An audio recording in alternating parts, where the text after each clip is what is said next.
నల్గొండ డీసీసీబీని గాడిలో పెట్టాలని గతంలో జరిగినటువంటి తప్పిదాలు జరగకుండా మొత్తం ఆ డీసీసీబీ టర్నోవర్ ని కూడా పెంచేందుకు చైర్మన్ తో సహా పాలకవర్గం అంతా కూడా ప్రయత్నాలు మొదలుపెట్టింది. అదేవిధంగా రైతులకు అన్ని విధాల అందేటువంటి స్కీమ్లను కూడా ప్రతిదీ కూడా రైతులకు వివరిస్తుంది. ఇటీవల చూసినట్లయితే కర్ణాటక మొత్తం కూడా ఒక స్టడీ టూర్ కూడా మొత్తం పిఎస్సిఎస్ చైర్మన్లంతా కూడా దాదాపు 80 మంది వరకు అక్కడికి వెళ్లి అధ్యయనం చేయడం కూడా జరిగింది. మనతో మాట్లాడడానికి ఆ చైర్మన్ కుంభం శ్రీనివాస్ రెడ్డి ఉన్నారు. చెప్పండి, ఈ డిసిసిబి టర్న్ ఓవర్ ని మీరు మొదటి నుంచి కూడా ఎప్పుడైతే చైర్మన్ అయ్యారో అప్పటి నుంచి కూడా 3,000 కోట్ల టర్న్ ఓవర్ కి తీసుకెళ్లాలని ఒక ఆలోచనలో ఉన్నారు. ఎలా ఉంది? ఇప్పుడు చాలా బ్రహ్మాండంగా ఉందండి. ఈరోజు రాష్ట్ర ప్రభుత్వం సహకారంతో ఈరోజు మా నల్గొండ జిల్లా డిసిసిబి బ్రహ్మాండంగా అభివృద్ధి పదంలో ముందుకు సాగుతూ ఉన్నది. గతంలో నేను ప్రమాణ స్వీకారం చేసినప్పుడు 200 కోట్ల పైకి చిలుకు ఉన్న 2,000 కోట్ల పై చిలుకు ఉన్నటువంటి బ్యాంకుని ఆల్మోస్ట్ ఆల్ ఇప్పుడు 2,670 కోట్ల 2,700 కోట్లు దాదాపుగా టర్న్ ఓవర్ తీసుకురావడం జరిగింది. ఈ సంవత్సరం 22 కోట్ల పై చిలుకు లాభాల్లో ఉన్నటువంటి డిసిసిబిని రాబోయే రోజుల్లో ఈ ఆర్థిక సంవత్సరంలో 3,000 కోట్ల టర్న్ ఓవర్ దాటించాలనే కృతనిశ్చయంతో మేము ముందుకు సాగుతా ఉన్నాం. ఈ విధంగా మొత్తం కూడా మొన్న కర్ణాటక కూడా వారం రోజుల పాటు మొత్తం పిఎస్సి చైర్మన్లతో కలిసి కూడా అక్కడ అధ్యయనం కూడా చేసి వచ్చారు. ఎలా ఉంది? అక్కడ ఏం తెలుసుకున్నారు? ఆ రోజు మేము కర్ణాటక రాష్ట్రంలో ఈరోజు స్టడీ టూర్లో భాగంగా నాబార్డ్ మరియు టెస్కాప్ పర్మిషన్ తీసుకొని ఇక్కడ ఉన్నప్పుడు ఉమ్మడి నల్గొండ జిల్లాలో ఉన్నటువంటి 108 మందికి గాను ఒక 80 మంది చైర్మన్లు రావడం జరిగింది.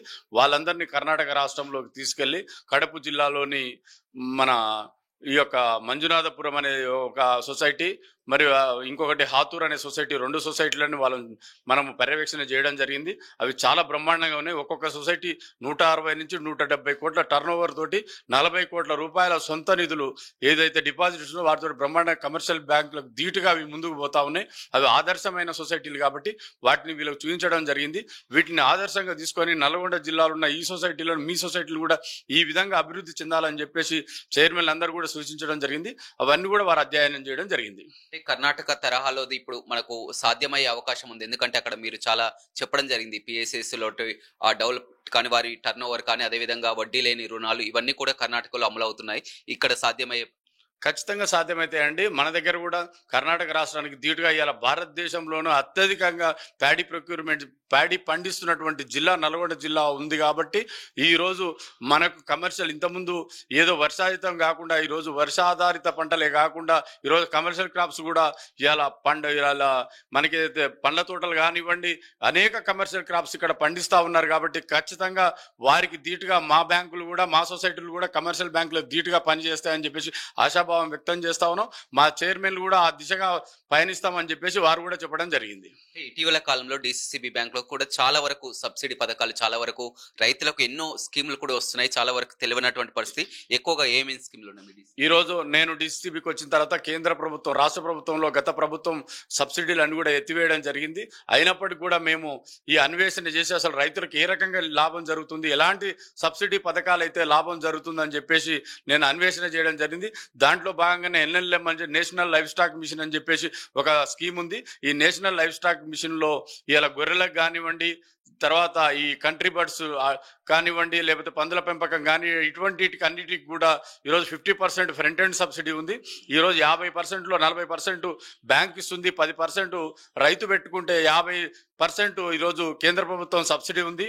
అలాగే మన ఇదొక నేషనల్ హార్టికల్చర్ బోర్డు ఉంది. దాని ద్వారా ఎన్హెచ్బి ద్వారా కూడా ఈరోజు తోటలకు 35% సబ్సిడీ ఉంది. అవి కూడా రైతులు సద్వినియోగం చేసుకోవాలి. అలాగే ఈరోజు పిఎంఈజీపీ అని ఉంది. పిఎంఈజీపీ స్కీమ్ కూడా సెంట్రల్ గవర్నమెంట్ స్కీమే. ఆ స్కీమ్లో కూడా ఈరోజు పోల్ట్రీకి కానీ డైరీకి కానీ అనేక సబ్సిడీలు ఉన్నాయి. అవే కాకుండా ఈరోజు గోదామ్స్ కట్టుకున్న ప్యాక్స్ కూడా ఇలా గోదాం 500 మెట్రిక్ టన్స్ దాటిన గోదామ్స్ కట్టుకోవడానికి కూడా అనేక స్కీమ్స్ ఉన్నాయి. కాబట్టి ఇవన్నిటి కూడా ఇంప్లిమెంట్ చేసుకోవాలి, రైతులకు ఉపయోగపడేలా ముందుకు పోవాలని చెప్పేసి నల్గొండ డిసిసిబి ప్రయత్నం చేస్తా ఉన్నది. ఇక రుణమాఫీ విషయం కూడా, రుణమాఫీ అది చాలా రాష్ట్ర ప్రభుత్వం ప్రతిష్టాత్మకంగా తీసుకుంది. 2 లక్షల లోపు రుణాలు తీసుకున్న వారందరికీ కూడా మాఫీ చేసి తీరుతామని కూడా సీఎం చెప్పడం జరిగింది. కానీ చాలా వరకు, ఎందుకంటే మొన్నటి వరకు కూడా ఇంకా రుణమాఫీ కాక కూడా రైతులు బ్యాంకుల చుట్టూ తిరుగుతున్నటువంటి పరిస్థితి. ఖచ్చితంగా అండి. ఇప్పుడు మా నల్గొండ జిల్లాలో ఎస్పెషల్ గా డిసిసిబి పరిధిలో సుమారు 500 కోట్ల రూపాయల రుణమాఫీ కావాల్సి ఉండే. ఇప్పటి వరకు మా యొక్క నల్గొండ డిసిసిబిలో 500 కోట్లకు గాను ఈ 3 దఫాల్లో కలిపి 280 కోట్ల రూపాయలు, 2 లక్షల లోపు వరకు 280 కోట్ల రుణమాఫీ అయింది. కతిమ రుణమాఫీ కూడా మనం ఖచ్చితంగా ఇంకా 220 కోట్ల రూపాయలు కావాల్సి ఉంది. అది కూడా మేము ఖచ్చితంగా చేసి తీరుతాం. 2 లక్షల పైచీలకు వాళ్ళు ఎక్కువ మంది ఉన్నారు. ఈ రోజు రైతు భరోసా వేసిన తర్వాత గౌరవ ముఖ్యమంత్రి గారు చెప్పడం జరిగింది, ఈ రైతు భరోసా అయిపోయిన తర్వాత కతిమ రుణమాఫీ కూడా అవుతుందన్న ఆశాభావం వ్యక్తం చేస్తా ఉన్నాం. మీరు మొదటి నుంచి కూడా చెప్తున్నారు, గతంలో జరిగినటువంటి డిసిసిబిలో జరిగినటువంటి అవినీతి కుంభకోణాలన్నీ కూడా బయట పెడతామని ఎప్పటి నుంచో ప్రమాణ స్వీకారం నుంచి కూడా చెప్పడం జరిగింది. ఏంటి, ఎంతవరకు వచ్చింది, ఏమంటే ఈ రోజు నిజంగా కూడా అండి చాలా దురదృష్టకరం. రైతులు రూపాయి కూడేసుకొని ఈ బ్యాంకుని, కోఆపరేటివ్ బ్యాంకులు నిలబెట్టుకుంటున్న క్రమంలో గతంలో నేను వ్యక్తిగతంగా ఎవరిని విమర్శించలేదు, రాజకీయ పరంగా కూడా ఎవరిని విమర్శించడం లేదు. కానీ ఈ రోజు నల్గొండ డిసిసిబిలో గతంలో దేవరకొండ స్కామ్ కానివ్వండి, ఆ రోజు 9 కోట్ల రూపాయలు స్కామ్ జరిగింది. ఆ స్కామ్ ఈరోజు సిబిసిఐడి ఎంక్వైరీ చేస్తే మొన్ననే ఆ సిబిసిఐడి ఎస్పీ గారు కూడా నేను ఉత్తరం రాశాను, ఇది తక్షణమే ఇది కంప్లీట్ చేయాలని చెప్పి ఈ యొక్క ఎంక్వైరీ పూర్తి చేయాలని చెప్పేసి కూడా వారికి విజ్ఞప్తి చేయడం జరిగింది. గత 15-20 సంవత్సరాల నుంచి ఆ స్కామ్ అలాగే కంటిన్యూ అవుతుంది.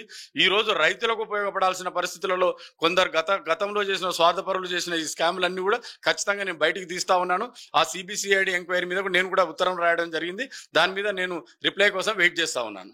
రైట్, చూడొచ్చు డిసిసిబి అంతా కూడా ఒక గాడిలో పెట్టే పనిలో ఉంది. అదేవిధంగా టర్న్ ఓవర్ ని కూడా పెంచేందుకు కూడా మా వంతు ప్రయత్నాలు చేస్తున్నామని చెప్తున్నారు. ఇటీవల కర్ణాటకలో చేసినటువంటి అధ్యయనం ఎంతగానో మాకు ఉపయోగపడుతుందని చెప్తున్నారు. అదేవిధంగా రుణమాఫీ విషయంలో కూడా ఎలాంటి గందరగోళ పరిస్థితి లేదు, ఖచ్చితంగా రుణమాఫీ చేసి తీరుతామని కూడా చెప్పడం జరిగింది. ఇప్పటికే మా బ్యాంక్ నుంచి చాలా వరకు రుణమాఫీ జరిగింది, ఇక మిగిలిన రైతులకు కూడా రుణమాఫీ జరుగుతుందని కూడా డిసిసిబి చైర్మన్ కుమ్మం శ్రీనివాస్ రెడ్డి చెప్తున్నారు.